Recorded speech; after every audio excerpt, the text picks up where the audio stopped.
மக்களுக்கு ஆம் ஆத்மி கட்சியின் சார்பாக வணக்கங்களை தெரிவித்துக் கொள்கிறோம். நான் ஜோசப் ராஜா, மாநில பொதுச் செயலாளர், ஆம் ஆத்மி கட்சி தமிழ்நாடு. நாங்கள் கடந்த 2 நாட்களாக சென்னையிலிருந்து எல்லா மாவட்டங்களையும் அரியலூர், சேலம் மற்றும் திருப்பூர், கோயம்புத்தூர் மாவட்டத்துக்கு வந்தடைஞ்சிருக்கோம்.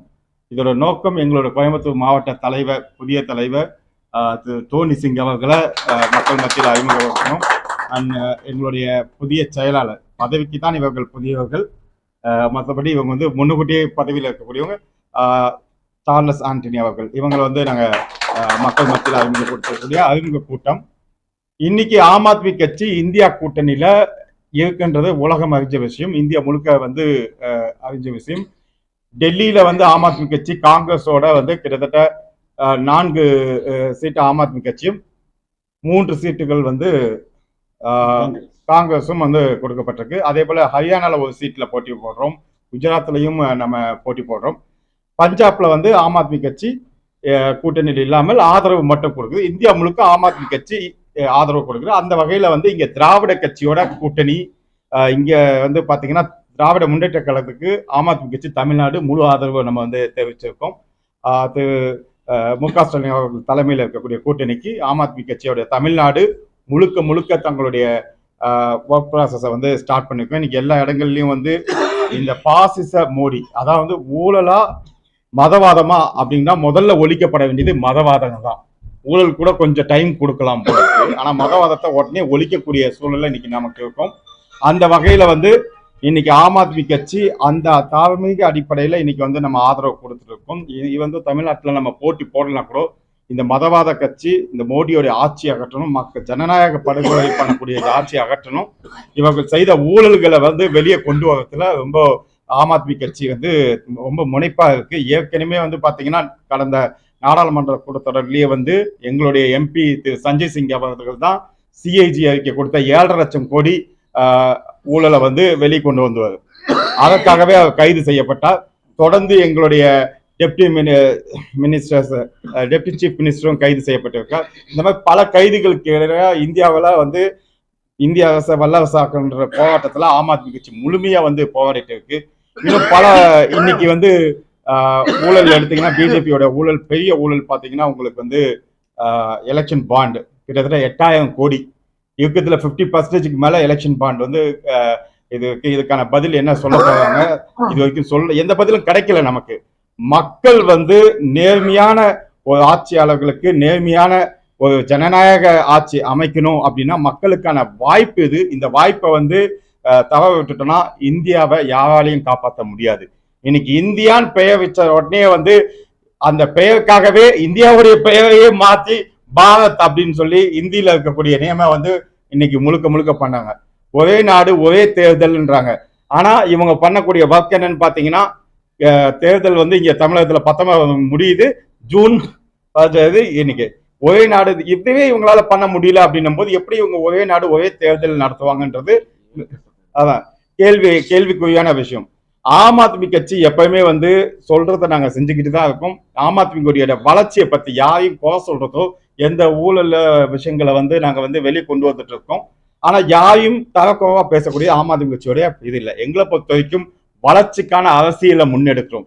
வளர்ச்சிக்கான அரசியல் என்ன, மருத்துவம் என்ன, வளர்ச்சியில நாங்க கல்வியில புரட்சி பண்ணியிருக்கோம். புரட்சி இந்தியால கடனிலே இல்லாத ஒரு மாநிலத்தை உருவாக்கி இருக்கோம். எப்படி மோடி அவர்களுடைய கவர்மெண்ட் 14 லட்சம் கோடி கடனை உருவாக்கி வச்சிருக்காங்க. ஆனா இதெல்லாம் மாறணும் அப்படின்னா மக்கள் சிந்திச்சு ஓட்டளிக்கணும்.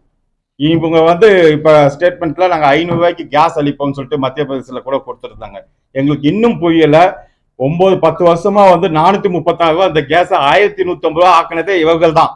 ஆனா இவங்க இன்னைக்கு 500 ரூபாய்க்கு கேஸ் கொடுப்பாங்கன்றத மக்கள் இதை நம்பியும் ஓட்டு போடுவாங்களா? எந்த நம்பிக்கையில இவங்க மக்கள் அடிமுட்டாளாக்க நினைக்கிறார்கள்ன்றது புரியல. மக்கள் இந்த அறிக்கைகள் எல்லாம் முழுமையா பார்க்கணும். உஜ்வாலா திட்டம் சொல்லிட்டு உங்களுக்கு கேஸ்ல மானியம் கொடுக்குறேன் நாங்க, பட் இன்னும் 95% அது ஃபில்லே ஆகல.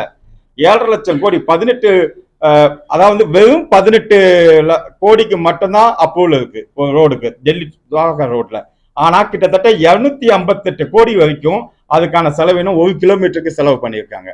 இவங்க டிஜிட்டல் இந்தியான்னு பத்தி பேசுறாங்க, ஆதார் கார்டை பத்தி பேசுறாங்க. ஆனா கிட்டத்தட்ட ஒரே ஆதார் கார்டுல ஒரே மொபைல் நம்பர்ல 7800 நம்பர்கள் பதிவாயிருக்கு. இதெல்லாம் எங்க கொண்டு போய் இந்த ஊழல்கள் இன்னும் லிஸ்ட் நிறைய இருக்கு. இதெல்லாம் கொடுத்தது ஆம் ஆத்மி கட்சி வெளிக்கொண்டு வந்ததுதான். அந்த ரிப்போர்ட்டை கொடுத்தது அவர்களுக்கு கீழே ஒர்க் பண்ணக்கூடிய திரு மோடி அவர்களுக்கு கீழே ஒர்க் பண்ணக்கூடிய சிஏஜி அறிக்கை இந்த ரிப்போர்ட்டை கொடுத்திருக்கு. மக்கள் இதை வந்து ரொம்ப தெளிவா புரிஞ்சுக்கணும். இவங்க மதத்தின் பேரால மக்களை வந்து பிரித்தாளக்கூடிய வேலைகளை பண்ணிட்டு இருக்காங்க. இது மதம் ஜாதி, தமிழகம் பொறுத்த வரைக்கும் மதம் ஜாதிகளுக்கு அப்பாற்பட்ட ஒரு மக்கள்.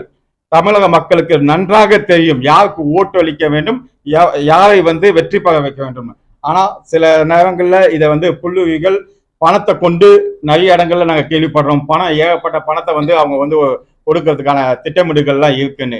நிச்சயமா தேர்தல் கமிஷன் இன்னும் விழிப்பா வந்து இதுல வந்து போக்கஸ்டா இருக்கணும். நாங்களும் வந்து ஒரு தேசிய கட்சியாக தேர்தல் கமிஷனில் இந்த ரிக்வஸ்டை பலமுறை வச்சிருக்கோம்.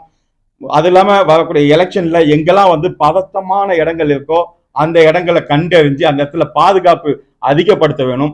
முக்கியமா இந்த எலெக்ஷன் பெட்டிகள் பதிவாகக்கூடிய ஓட்டிங் மிஷின் அதுல வந்து நாங்க என்ன சொல்லியிருக்கோம்னா பேட் ரெண்டுத்தையுமே ஜாயின் பண்ணி வைக்கணும். அதாவது ஓட்டிங் இதுவும் டிவிபி வேப்டும் அதுல என்ன ஓட்டிங் வருதோ அதை மேட்ச் பண்ணி ஓட் கவுண்டிங் கொடுக்கணுன்ற ரிக்வஸ்டும் ஆம் ஆத்மி கட்சி தமிழ்நாடு சார்பா நாங்க கொடுத்துருக்கோம். பட் இதெல்லாம் இந்த ரிக்வஸ்ட் இருக்கு, இதெல்லாமே பார்க்கக்கூடிய எலெக்ஷன் கமிஷன் இந்த எலெக்ஷன்ல அமுல்படுத்துவாங்கன்றது நாங்க இருக்கோம். அது இல்லாம கால் சென்டர் நம்பர்ஸ் வந்து போட்ட உடனே ரீச் ஆகணும். எல்லாமே நம்பர் எப்படி எல்லா வருஷமும் கொடுக்குறாங்க. பட் இந்த நம்பர் என்னன்னு கேட்டீங்கன்னா கடைசி மினிட்ல பிரச்சனைன்னு வரும்போது நாங்க தொடர்பு கொள்ளும் போது அந்த லைனே கிடைக்கிறது கிடையாது. ஸோ அதை வந்து எக்ஸ்பீரியன்ஸ் கால் சென்டர் நம்பர்ஸ் வந்து நீங்க உருவாக்கணும். அதாவது வந்து புதுசா அன்னைக்கு கால் சென்டர் இல்லாம ஏற்கனவே கால் சென்டர் இருக்கக்கூடியவர்கள் மத்தியில, அதாவது கால் சென்டர் ரன் பண்ணக்கூடிய ஒரு ஏஜென்சியா அப்படியே வந்து கவர்மெண்ட் ஏஜென்சியா மாத்தி அவங்களுக்கு வச்சு நீங்க பண்ணும்போது கால் சென்டர் எல்லாருக்கும் அந்த கம்ப்ளைண்ட் ரொம்ப ஈஸியா ரிசீவ் ஆகும். ஸோ பாதுகாப்புகள் பலப்படுத்தப்பட வேண்டும். முக்கியமா பணப்பட்டுவாடர்கள் தடுக்கன்றது ஆம் ஆத்மி கட்சியுடைய தமிழகத்தின் சார்பாக எங்களுடைய கோரிக்கையாக முன்னெடுக்கிறோம். இன்னும் பல ஊழல் லிஸ்டுகள் இருக்கு. மற்ற கட்சிகள் போல நாங்கள் வந்து வாயில வந்து சும்மா பேசிட்டு போகிற டேட்டா கூட பல ஊழல் விஷயங்களை நாங்கள் வெளியே கொண்டு வர போவோம். மக்கள் மத்தியில் அதை வைக்க போவோம். மக்கள் வந்து சிறந்த வேட்பாளர்களுக்கு ஓட்டளிக்கணும். இந்த இடத்துல வந்து கோயம்புத்தூர்ல திரு அண்ணாமலை அவர்களை வந்து இன்னைக்கு கேண்டிடேட்டா அனௌன்ஸ் பண்ணியிருக்காங்க. நிச்சயமா தமிழக மக்கள் அண்ணாமலைக்கு இங்க என்ட்ரி கொடுத்தாங்கன்னா திரும்ப ஒரு மதவாதத்துக்கும் ஒரு RSSக்கும் இங்க என்ட்ரி கொடுத்ததுக்கான சமம். கோயம்புத்தூர் மக்கள் அந்த தவறை நிச்சயமா செய்ய விட மாட்டாங்க. இது வரைக்கும் அந்த தவறை செய்யாத மக்கள் அண்ணாமலையை திருப்பி அடிப்பார்கள். திரும்ப அவர்களை ஊழல்வாதிகளுக்கு இங்கு இடமில்லை. ஜனநாயக அரசில் கிட்டத்தட்ட 39 பாண்டிச்சேரி பிளஸ் 40 இந்த 40 தொகுதிகளையும் தமிழகம் புதுச்சேரி இதை வந்து இந்தியா கூட்டணியே வெல்லும். வருகிற நாட்களில் இந்தியா கூட்டணியே ஊழலுக்கு ஆட்சியை அமைக்கும். அதற்கு ஆம் ஆத்மி கட்சி தமிழ்நாடு முழுமையாக ஆதரவளிக்கும். ஆம் ஆத்மி கட்சி களத்தில் இறங்குகிறது.